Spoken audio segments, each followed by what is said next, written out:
우리가 출애굽기 말씀을 새벽에 이렇게 묵상을 하고 있는데요. 출애굽기의 말씀을 통해서 하나님이 어떤 분이신가 이렇게 좀 깊이 생각하게 되는 그런 시간을 갖게 되었습니다. 출애굽기 34장 6절 7절 말씀에 보면 하나님은 이런 분이시다라고 명확하게 정의를 내려놓고 계시는데 우리 한번 이 말씀은 같이 읽어봤으면 좋겠습니다. 보죠. 여호와께서 그의 앞으로 지나시며 선포하시되 여호와라 여호와라 자비롭고 은혜롭고 노하기를 더디하고 인자와 진실이 많은 하나님이라. 인자를 천대까지 베풀며 악과 과실과 죄를 용서하리라. 그러나 벌을 면제하지는 아니하고 아버지의 악행을 자손 3, 4대까지 보응하리라. 아멘. 우리가 흔히 하나님을 사랑과 공의의 하나님이라고 말씀하는데 이 사랑과 공의의 하나님을 명확하게 표현해 놓은 성경 구절을 출애굽기 34장 6절 7절이라고 해도 틀리지 않습니다. 오늘 여기 말씀해 보면 하나님은 자비롭고 은혜롭고 노하기를 더디하시고 인자와 진실이 많은 하나님이시다 라고 분명히 말씀하시죠. 그래서 인자를 천대까지 베풀고 악과 과실과 죄를 용서하신 하나님. 왜 하나님께서 이렇게 자신을 출애굽기 34장에 이런 사랑의 하나님이라고 말씀하시는가? 지금까지 이스라엘 백성들에게 하나님께서 그 사랑과 은혜를 보여주셨죠. 명확하게 그들에게 하나님의 사랑의 표현들을 나타내 보여주셨습니다. 그래서 애굽에서 건져내시기도 하시고 십계명의 말씀을 주시기도 하시고 또 구체적으로 삶에서 적용할 수 있도록 갖가지의 그 법규의 말씀들도 주셨죠. 31장까지 이렇게 은혜를 베풀어 주셨는데 출애굽기 32장에 결정적인 사건이 나오죠. 어떤 사건입니까? 금송아지 사건이 나옵니다. 모세가 하나님의 말씀을 받아서 내려와야지 되는데 그 내려옴이 더딘 것을 보고 이스라엘 백성들이 금송아지를 만들죠. 그 금송아지를 만들어서 그들이 했던 말과 행동이 뭐였습니까? 이것이 우리를 애굽에서 건져낸 신이다 라고 하고 그 금송아지에게 제사를 드리고 그것을 섬깁니다. 하나님의 사랑과 은혜로 애굽에서 건짐을 받고 광야의 여정 속에서 놀라운 하나님의 사랑을 경험했음에도 불구하고 특별히 말씀, 계명을 주시면서 하나님의 사랑을 나타내 보여주셨음에도 불구하고 여러분 하나님의 말씀과 명령은 사랑의 표현입니다. 십계명을 주신 것은 우리를 옥죄게 하고 우리를 불편하게 하고 까다로운 삶을 살도록 하시기 위함이 아니에요. 십계명의 말씀을 주신 것, 법규의 말씀을 주신 것은 우리를 사랑하셔서 우리의 삶을 진정한 자유 가운데 있게 하시기 위해서 주신 거예요. 그렇게 사랑하신다라는 표현을 했음에도 불구하고 그들이 하나님을 거절해요. 관계 단절. 지금까지는 하나님이 그들에게 손을 내벌려서 그들을 붙드시고 여기까지 왔는데 그들이 하나님의 손을 놓아버린 거죠. 그러면 어때요? 더 이상 소망을 두지 말고 그냥 이전처럼 홍수로 싹 쓸어버리든지 아니면 애굽에서 나올 때 애굽 군대를 그냥 홍해에 함몰시켜버리는 것처럼 차라리 그렇게 하시지. 하나님이 또다시 그들에게 은혜를 주셔요. 자비와 노하기를 더디하시는 하나님의 속성이 두 번째 돌판에 다시금 하나님의 말씀을 34장부터 쭉 이렇게 또 이야기를 하셔요. 참 우리 하나님이 이렇게 자비하시고 노하기를 더디하시고 은혜로우신 사랑의 하나님이십니다. 그래서 이스라엘 백성이 살아온 거죠. 그래서 우리는 하나님을 사랑의 하나님이라고 이야기합니다. 지난 수요일 날 저녁에 같이 말씀 나눈 것처럼 고린도서 13장 말씀에 보면 사랑은 이런 행태라고 이야기했죠. 행태라고 했습니다. 감정이 아니고요. 보여져 나타나 보여지는 그러한 모습. 한 15가지 정도로 이야기를 한다라고 했는데 첫 번째가 뭐였습니까? 사랑은 오래 참고 그리고 마지막 15번째가 뭐예요? 모든 것을 견디며. 그러니까 하나님께서 참으시고 견디시는, 그것이 오늘 하나님께서 이스라엘 백성들에게 보여주신 은혜롭고 자비롭고 노하기를 더디하시는 하나님, 즉 사랑의 하나님이심을 나타내 보이는 거죠. 여러분, 우리는 사랑의 하나님 되심을 믿습니다. 그러나 결코 한 가지 우리가 잊지 말아야 될 분명한 사실과 진리는 뭐냐? 오늘 출애굽기 34장 7절에 이야기하는 것처럼 하나님은 어떤 분이셔요? 이야기하는 것처럼 어떻습니까? 벌을 면제하지는 아니하시고 아버지의 악행을 자손 3, 4대까지 보응하신 하나님. 벌을 면제하지 않는다라는 말은 뭐예요? 반드시 벌의 값을 치르게 하신다. 치르게 하신다. 오래 참고 견디셔요. 끝까지 참으실 것 같아요. 그런데 끝까지는 아니라는 거예요. 회개의 기회를 제공해 주시지만 돌이키지 않는다면 자손 3, 4대까지 그 악에 대해서 반드시 보응하시는, 즉 공의의 하나님 되신다라는 것을 분명히 말씀하십니다. 그래서 죄와 악을 묘하시는 하나님께서는 반드시 죄에 대해서 심판하신다. 이것이 우리가 믿고 있는 사랑과 공의의 하나님이라는 것을 이야기를 하는 거예요. 여러분, 오늘 우리가 믿고 있는 하나님은 이미 이전에 출애굽 당시에 지금 오늘 출애굽기에 나와 있는 그 하나님과 동일한 분이신 줄로 믿습니다. 지금 우리가 믿고 있는 하나님은 이미 이전에 출애굽 당시에 이스라엘 백성들에게 나타나 보이셨던 하나님과 동일한 하나님이셔요. 그러니 그들에게 자비롭고 은혜롭고 노하기를 더디하신 하나님이시지만 또 반드시 보응하신다고 했던 그 하나님께서 우리에게도 지금 오래 참고 견디시기는 하지만 어때요? 반드시 우리의 악에 대해서 심판하시는 하나님으로 우리에게도 주어졌다라는 거예요. 그래서 우리를 사랑하시기 때문에 우리에게도 여전히 회개의 기회를 제공해 주십니다. 그래서 그 회개의 기회를 붙잡고 나가야 되는데 그 기회를 붙잡지 아니하고 여전히 불순종한다 그러면 하나님은 보응하시는 분이시라는 거죠. 이런 말씀을 우리가 회개해야 된다 이런 당연함을 이야기하는 정도에서 머무를 게 아니고 오늘 이스라엘 백성에게 하나님이 하신 말씀을 우리 자신에게 한번 생각을 해보자고요. 천대의 시작도 나부터여야지 되고 또 혹 3, 4대의 시작이 나가 아닌지는 다시 한번 생각해 보자라는 거예요. 하나님이 은혜를 베풀어 주셔서 천대까지 인자하심을 베푸신다고 하는데 그 천대의 시작이 나여야지 되지 않겠습니까? 그리고 혹시 내가 무엇인가 하나님 앞에 불충하고 불순종하고 죄악으로 인해서 자손 3, 4대까지 하나님이 심판하시고 보응하신다 그러는데 그 악과 보응의 심판이 혹시 나 아닌가?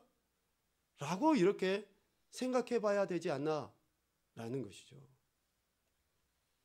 그래서 우리는 지금 이 시간 내가 하나님 말씀에 굴복하고 하나님을 섬기는 것으로 인해서 은혜의 시작, 천대의 은혜의 시작이 나여야 한다라는 그러한 믿음의 고백과 또 다짐과 결단으로 이 시간 하나님 앞에 나갔으면 좋겠습니다. 오늘 우리가 욥기 24장의 말씀을 보는데 왜 은혜롭고 자비롭고 노하기를 더디하신 하나님, 또 왜 벌을 면제하지 아니하시는 하나님에 대해서 이야기를 할 수밖에 없는가? 라는 그런 이야기를 우리가 욥기 24장 그리고 이전의 내용들을 살펴보면 정말로 하나님께서 이런 분이시구나라는 것을 우리가 인정할 수밖에 없다라는 생각을 하게 됩니다. 욥기 24장은 22장에 엘리바스가 욥을 정죄한 것에 대한 욥의 반론입니다. 22장에 엘리바스가 욥을 비난하고 정죄해요. 그랬을 때 23장과 24장에 욥이 자신의 마음을 하나님 앞에 토로해 놓고 하나님을 믿는 믿음의 확신을 다시 한번 다잡아가는 그러한 말씀인데 욥기 23장 말씀에는 욥이 하나님의 처소, 즉 보좌, 심판 때에 나아가서 자신의 무죄함을 하나님 앞에 아뢰려한다 라고 이렇게 고백을 하는 거거든요. 23장 7절, 8절, 9절 말씀을 여러분 다시 한번 봐보십시오. 거기서는 그러니까 하나님의 처소, 하나님의 보좌 심판대에서는 정직한 자가 그와 변론할 수 있은즉 내가 심판자에게서 영원히 벗어나리라. 자신의 무죄함을 하나님의 보좌 앞에서 낱낱이 고백함으로 하나님의 이 심판 징계에서 내가 벗어날 수 있다라는 그런 확신을 가지고 욥이 하나님 앞에 나가려 합니다. 8절 시작이 뭡니까? 그런데 내가 앞으로 가도 하나님이 아니 계시고 뒤로 가도 하나님이 보이지도 않고 하나님께서 왼쪽으로 일하시기 때문에 내가 만날 수도 없고 하나님의 오른쪽으로 돌이키시기 때문에 배울 수도 없고 자신이 하나님 앞에 나가 무죄함을 고백하고 이 고통에서 벗어나고 싶은데 지금 하나님이 동서남북 사방에도 아니 계신 것 같아서 정말로 그 고통의 중함 속에 있다라는 고백을 해요. 여기서 멈춰버리면 욥이 어쩌면 우리와 똑같은 인생이고 하나님께서 욥기 1장에 평가하는 것처럼 그렇게 엄청난 위대한 신앙인 우리 믿음의 후대들이 이야기했던 욥의 후대들이 이야기했던 믿음의 사람, 인내의 사람이라는 평가를 듣지 않았을 텐데 오늘 23장 7절, 8절, 9절을 지나서 10절에 서두가 뭡니까? 그러나 반전이 있는 거죠. 그러나 내가 가는 길을 지난 시간에 말씀드린 것처럼 하나님이 나와 함께 하시는 것은 이렇게 힘들고 어렵고 고통 속에 있지만 하나님이 아니 계신 것처럼 내가 절망 가운데 놓여져 있는 것 같은데 욥의 마음의 그 중심 한가운데는 그러나 하나님이 나와 함께 하시기 때문에 내가 지금 이런 연단과 단련을 지나고 난 이후에는 더욱더 성결하고 순결한 사람이 될 것이야 라는 그런 확신을 가지고 지금 욥은 하나님 앞에 나가겠다라고 이야기를 하는 거예요. 여러분 우리의 믿음이 정말 이러한지 우리 자신들을 점검해야 될 줄로 믿습니다. 하나님이 언제나 나와 함께 하시고 어떤 사람, 어떤 사건, 어떤 환경 속에서든지 하나님께서 내 삶의 주인 되셔서 내 삶을 이끄시는 분이시라는 것을 내가 정말 신뢰하고 있는가? 그렇다 그러면 우리가 여전히 흔들림 없이 하나님 말씀 안에서 중심을 뿌리를 내리고 흔들림 없는 삶을 살아야죠. 그런데 우리 안에 이러한 하나님을 전적으로 신뢰하는 그런 믿음의 모습이 있지 못하기 때문에 때로는 불평도 하고 원망도 하고 그렇게 하는 게 아닌가라는 그런 생각을 해보게 됩니다. 그래서 오늘 욥기 24장에서는 욥이 이러한 자신의 믿음의 고백을 다시금 하나님 앞에 그리고 자신을 비난하고 정죄하는 친구들 앞에 더 당당하게 이야기하는 내용을 기록해 놓고 있어요. 오늘 24장 말씀에 보면 이전에 엘리바스가 한, 즉 22장에서 엘리바스가 한 그 욥을 정죄하고 비난했던 것에 대해서 반박을 합니다. 욥기 22장에 보면 엘리바스가 욥을 뭐라고 비난하고 판단하고 정죄하는가? 5절 이하의 말씀에 보면 22장 5절 이하의 말씀에 보면 네 악이 크지 아니하냐? 네 죄악이 끝이 없다. 욥을 그렇게 비난하는 거죠. 그러면서 6절 까닭 없이 네가 형제를 볼모로 잡았고 네가 헐벗은 자의 의복을 벗겼고 네가 목마른 자에게 물을 마시게 하지 아니했고 줄인 자에게 음식도 주지 아니했고 네가 가진 권세를 가지고 토지를 빼앗았고 또 네가 과부를 빈손으로 돌려보냈고 고아의 팔을 꺾어버렸다 라고 지금 욥을 비난하고 판단하고 정죄하고 있어요. 왜 엘리바스가 욥을 이렇게 비난하고 판단했을까요? 엘리바스나 빌닷이나 소발 당대 사람들이 가지고 있었던 그 보편타당한 생각은 뭡니까? 인과응보예요. 야 욥 네가 지금 이런 엄청난 고난을 당하고 있냐? 그래서 네는 죄인이야. 네가 지금 이러한 일들 욥기 22장 5절 이하에 나온 이런 일들을 행해서 너는 말로 다할 수 없는 그런 고통과 고난을 당하는 거야 라고 욥을 정죄하는 것이죠. 그런데 욥은 오늘 24장에 와서 어떻게 자기 자신을 변호하냐면요. 보편적으로 악인들이 행하는 소행을 낱낱이 이야기하면서 자신이 친구들이 이야기하는 것과 같이 그렇게 무지막지한 인간은 아니다라는 것을 나타내 보여요. 욥기 24장 2절, 3절, 4절 말씀에 보면 악인들은 이렇다라고 이야기해요. 2절에 어떤 사람은, 여기서 어떤 사람은 악인이에요. 욥이 보기에 이런 악한 자들은 이렇게 하더라. 땅에 경계표를 옮겨서 양떼를 빼앗아 기르며, 지게표를 옮기지 말라 그랬는데 막 옮겨가지고 자기 땅을 이렇게 더 확보를 하고 그렇게 하는 행위들인 거죠. 고아의 나귀를 몰아가며 과부의 소를 볼모 잡고 가난한 자를 길에서 몰아내서 세상에서 학대받는 자들이 다 숨도록 만드는 이런 무지막지한 일들을 행하는 자가 악인이다 라고 지금 욥은 이야기를 해요. 이런 악인들의 이런 행동과 행태에 의해서 5절부터 8절까지 그 악인들의 횡포에 의해서 고통당하는 자들의 삶을 나열해놓고 있어요. 5절에 그들은 거친 광야에 들나귀 같아서 나가서 일하며 먹을 것을 부지런히 구하니 빈들이 그들의 자식을 위하여 그에게 음식을 내는구나. 그러니까 지금 악한 자들의 이런 횡포로 인해서 어때요? 광야에서 지낸다든지 먹을 것이 없다든지, 또 6절 말씀에 보면 밭에서 남의 꼴을 베며 악인이 남겨둔 포도를 따며, 그러니까 먹을 것도 다 악한 자들이 가지고 가서 없으니까 악인들의 상에서 떨어지는 부스러기 찌꺼기를 먹고 사는 그러한 그 삶의 모습과 행태가 나타나고 있다라는 거예요. 7절 의복이 없어 벗은 몸으로 밤을 지내고 추워도 덮을 것이 없는 이런 절망과 고통 가운데 있다라는 거예요. 그런데 여러분 5절부터 6절, 7절, 8절까지의 말씀을 보면서 누구 생각이 납니까?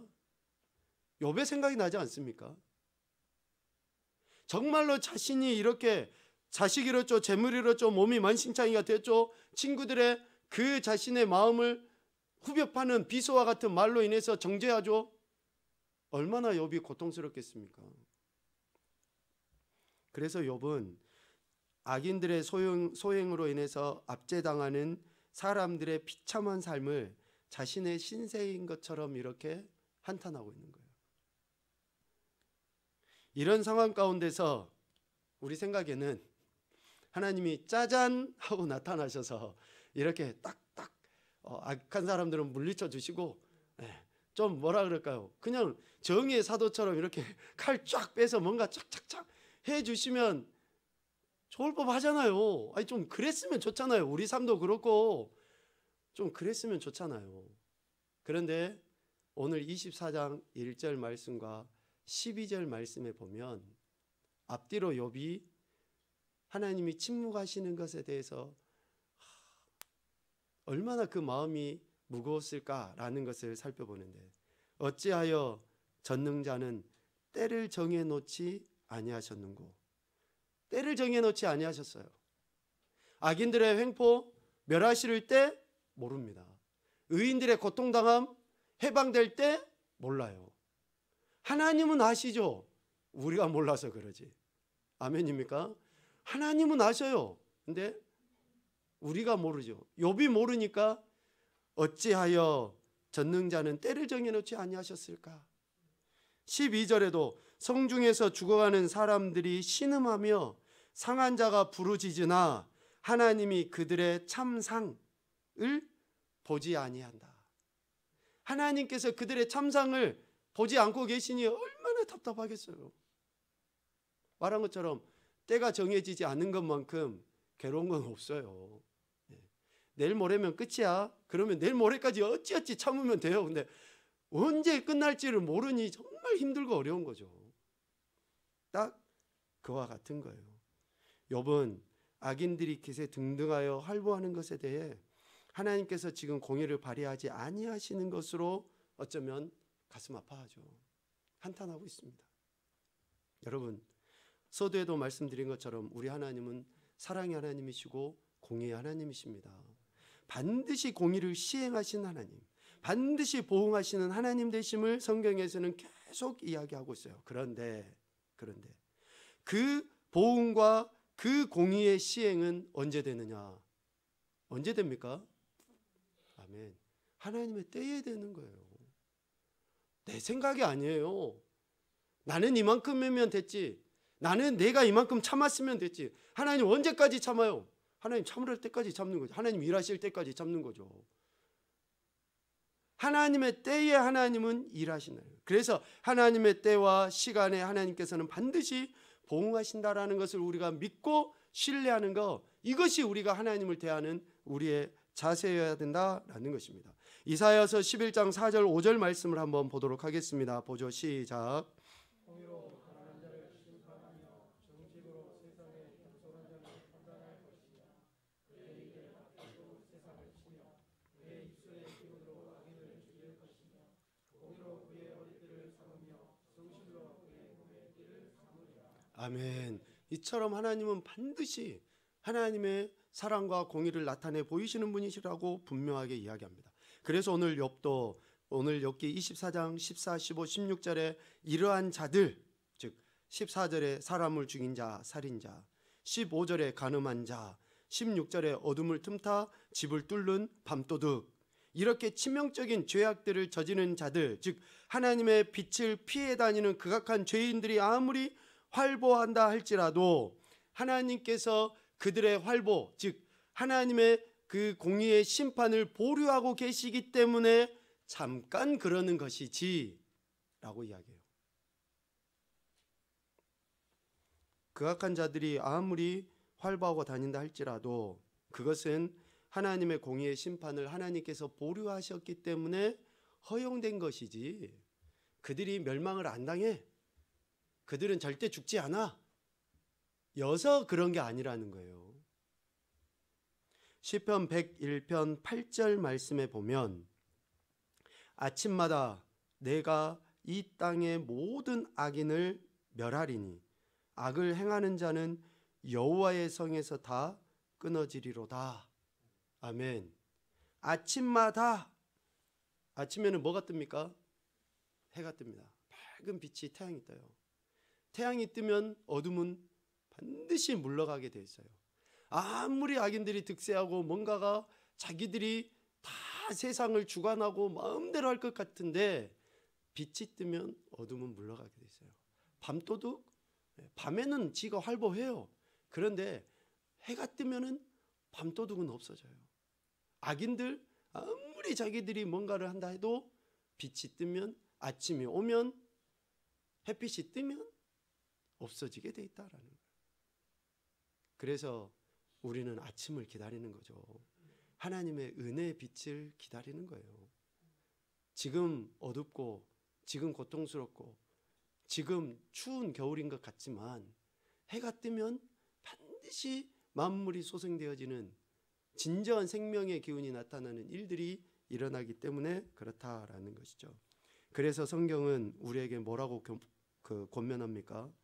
악인의 형통을 부러워하지 말아라. 악인의 형통을 부러워하지 말아라. 악인에 대해 하나님의 시간에 하나님께서 반드시 보응하기 때문에 지금 당장은 심판하지 않는다 할지라도 하나님께서 그들에게 회개의 기회를 제공해 주시기 위해서 지금 당장은 심판하지 않는다 할지라도 반드시 하나님의 때에 심판하신다. 자, 그러면 하나님께서 주시는 회개의 기회는 언제까지일까요? 언제까지 회개의 기회를 주실까요? 1부, 2부 때도 다 질문을 했어요. 언제까지 하나님께서 회개의 기회를 주실까요? 그랬더니 뭐 우리가 회개할 때까지, 돌이킬 때까지, 언제까지일까요? 하나님 앞에 갈 때까지. 예. 또 뭐 언제까지일까요? 언제까지 하나님 우리에게 회개의 기회를 주실까요? 생명 있을 때까지. 예. 아멘입니다. 예. 저는 그렇게 생각합니다. 하나님의 때까지만 회개의 기회를 주셔요. 하나님의 때까지만. 여러분, 매우 심각한 이야기입니다. 왜 우리 인생이 지금 이렇게 하나님의 말씀을 거역하면서도 이 세상이 이렇게 타락하고 하나님의 정의와 공의가 정말로 외면당하고 있는 이때 왜 이렇게까지 돼버리는가? 하나님은 반드시 심판하시는데 우리 입장에서는 하나님이 어제도 참으셨으니까 오늘도 참으실 거야. 하나님이 내일도 참아주시겠지? 여러분 착각입니다. 하나님의 심판은 반드시 오는데 그때를 우리가 알 수 없다고 했어요. 그래서 하나님이 심판하신 그때까지만 회개의 기회가 주어져요. 그래서 우리는 언제 회개해야 됩니까? 아멘. 지금 회개해야 되는 거예요. 지금. 내일 내게 주어질지 안 주어질지 누가 합니까? 내일이. 내일 하나님 회개의 기회를 주신다는 보장이 어딨냐고요. 그래서 지금 회개하는 거예요. 지금 내가 하나님 말씀에서 위배되고 하나님 말씀에서 떠나고 하나님을 거역했던 이 불순종에서 지금 회개하지 않으면 죄송하지만 기회가 안 올 수 있어요.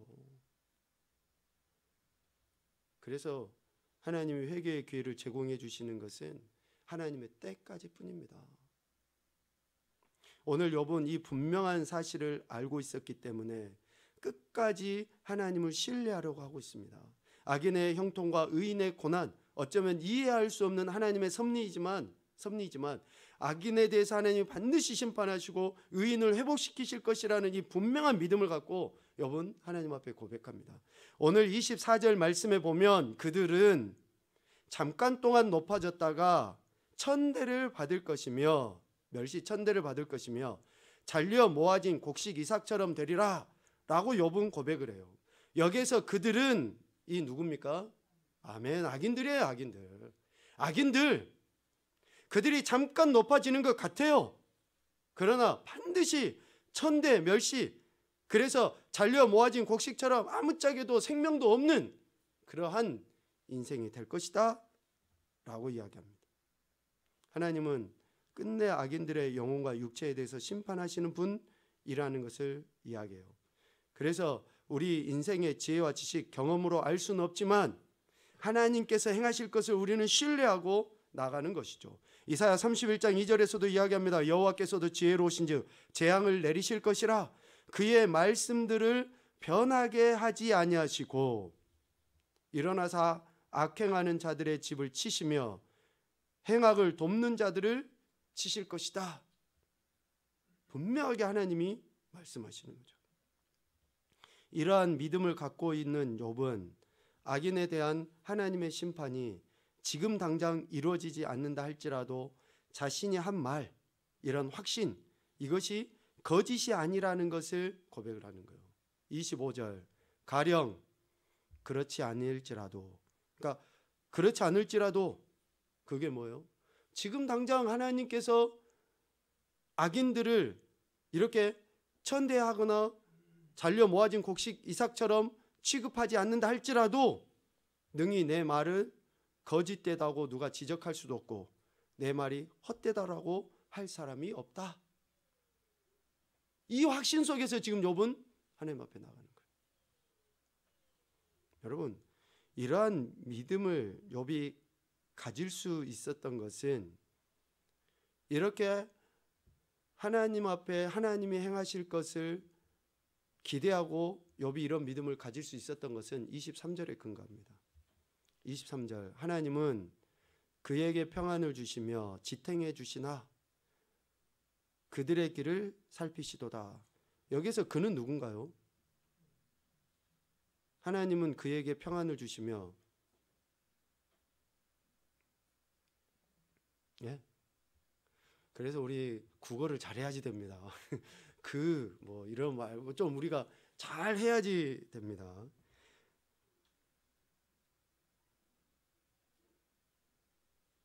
여기서 그는 악인을 나타냅니다. 하나님이 악인에게 평안을 주시고 또 그들의 삶이 넘어지지 않도록 지탱은 해주셔요. 그러나 그들의 길을 살피시도다. 여기서 그들 악인들입니다. 길을 살피시다라는 말은 헤아리시다, 감찰하시다, 다 그런 의미예요. 그래서 하나님께서 그들에게 잠깐 은혜는 주셔요. 물질도 주시고 명예도 주시고 뭣도 주셔요. 여러분, 하나님께서 물질을 주신 목적이 뭐예요? 하나님 명예를 주신 목적이 뭡니까? 하나님께서 우리에게 건강을 주신 이유가 뭐예요? 아멘. 하나님의 영광을 위해서요. 하나님을 영화롭게 하고 기쁘시게 하고 하나님의 은혜를 증거하도록 우리에게 그 은혜를 주신 건데, 악인들은 어때요? 내가 똑똑하고 내가 잘나고 내가 힘있고 이런 교만함으로 자기를 드러내요. 그래서 잠깐 하나님이 은혜를 주시고 평안케 해주신 것은 지금이 그것이 돌이킬 기회라고 하나님이 사인을 주시는 건데 돌이키질 않아요. 그래서 악한 자들은, 그러니까 교만한 자들은 어떻습니까? 물질이 많아지면 많아질수록 더 하나님과 멀어져요. 명예가 높아지면 높아질수록 더 하나님과 멀어져요. 그래서 그에게 평안을 주실 때, 지탱해 주실 때 그것이 하나님께 돌이킬 기회인 줄도 모르고 악인들은 여전히 그 아까운데 나가는 거죠. 그래서 하나님께서 악인에게 회개의 기회를 주시기 위해 잠깐의 평안을 허락하시고 그들의 삶을 지탱해 주시지만 반드시 악인들의 길을 살피셔서 공의대로 심판하신다라는 것을 욥은 확신했기 때문에 24절과 25절의 말씀을 하고 있는 거죠. 교만한 자를 물리치시고 겸손한 자에게 은혜를 베푸시는 하나님은 불변의 진리입니다. 하나님은 그런 분이셔요. 자, 그러면 왜 하나님께서는 이렇게 악인에 대해 즉각적으로 심판하지 아니하시고 회개의 기회를 주실까? 왜 하나님께서는 칼을 지금 당장 빼지 아니하시고 기회를 주실까? 왜 그러실까? 에스겔 18장 23절 말씀 읽겠습니다. 시작.